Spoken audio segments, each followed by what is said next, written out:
Nama lengkapnya adalah Hugeng Imam Santoso. Hugeng merupakan putra sulung dari pasangan Sukaryo Karyo Hatmojo dan Umi Kalsum. Beliau lahir pada 14 Oktober 1921 di Pekalongan, Jawa Tengah. Meskipun berasal dari keluarga berada, tak membuat perilaku Hugeng kecil sombong.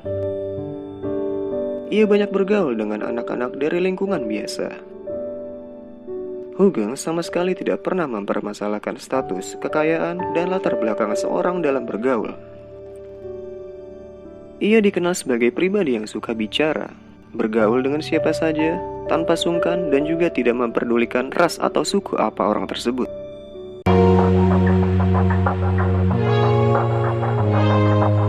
Kisah kejujuran dan integritas Hugeng yang melegenda mulai terdengar ketika ia sukses memberangus cukong-cukong perjudian di Sumatera Utara.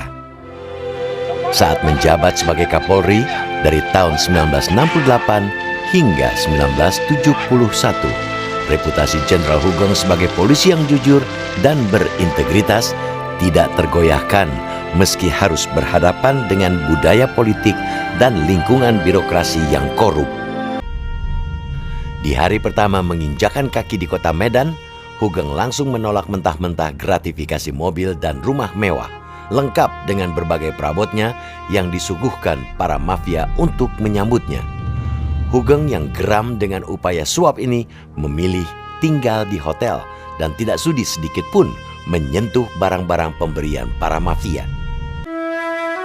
Pada tahun 1960, Hugeng ditarik ke Jakarta dan dipercaya mengemban berbagai tugas negara, salah satunya sebagai Kepala Jawatan Imigrasi. Selama menjabat sebagai Kepala Imigrasi, Hugeng murni hanya menerima gaji dari kepolisian. Untuk menambah penghasilan, sang istri, Mary, sempat berinisiatif membuka toko bunga di garasi rumah. Namun sehari sebelum pengangkatan sebagai Kepala Imigrasi, Hugeng menutup usaha kembang istrinya karena khawatir sejumlah koleganya di imigrasi akan memborong bunga untuk mendapatkan fasilitas tertentu.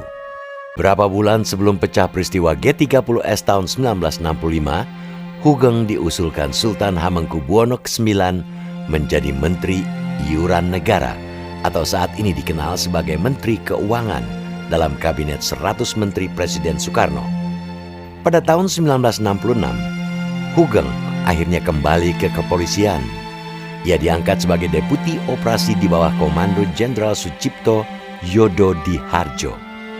Kecemerlangan karir Hugeng, terutama kesuksesannya dalam menangani kejahatan konvensional semasa menjadi Kepala Reskrim Sumatera Utara, membuat Presiden Soeharto tak ragu mengangkatnya sebagai Panglima Angkatan Kepolisian atau Kapolri pada tahun 1968. Tak lama setelah diangkat sebagai Pancak atau Kapolri, Hugeng melakukan pembaruan struktur organisasi di tubuh kepolisian. Istilah Angkatan Kepolisian Republik Indonesia atau AKRI diubah menjadi Kepolisian Republik Indonesia atau Polri melalui Kepres nomor 52 tahun 1969. Selain itu, istilah Menteri atau Panglima Angkatan Kepolisian Republik Indonesia turut diubah menjadi Kepala Kepolisian Republik Indonesia atau Kapolri.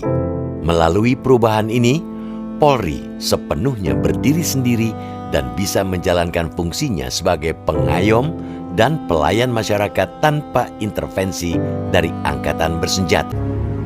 Kebijakan lain dari periode kepemimpinan Hugeng di Polri yang hingga kini terus diterapkan adalah penggunaan helm bagi pengguna sepeda motor.